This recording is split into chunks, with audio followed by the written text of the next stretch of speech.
கோவை சூலூர் அருகே கடந்த வாரம் காணாமல் போயிருந்த சிறுமி கண்ணம்பாளையம் பகுதியில் சடலமாக மீட்கப்பட்டார். இந்த சிறுமி கடத்தப்பட்டு படுகொலை செய்யப்பட்டிருந்ததும் முதற்கட்ட விசாரணையில் தெரிய வந்திருந்தது.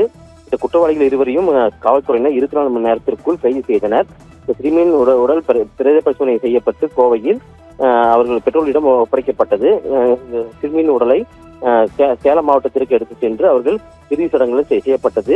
இதனைத் தொடர்ந்து காவல்துறையினர் தீவிர விசாரணை மேற்கொண்டு வந்த நிலையில் இந்த வழக்கு பதிவு செய்து நீதிமன்றத்தில் குற்றவாளிகளை ஆஜர்படுத்தி இருவரையும் 4 நாட்கள் காவல்துறை கஸ்டடியில் வைக்கப்பட்டு விசாரிக்க வந்த நிலையில் ஃபுல் மூன் சேல் காலை 9 மணியிலிருந்து இரவு 12 மணி வரை மே 31 ஒரு நாள் மட்டும்.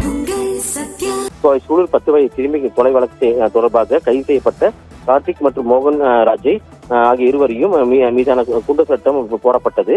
மேற்கு மண்டல காவல்துறை தலைவர் ஐஜி ரம்யா பாரதி பரிந்துரையின் பெயரில் கோவை மாவட்ட ஆட்சியர் பவன்குமார் அப்பொழுது குண்டர் சட்டத்தின் போடப்படும் உத்தரவிட்டிருந்தார்.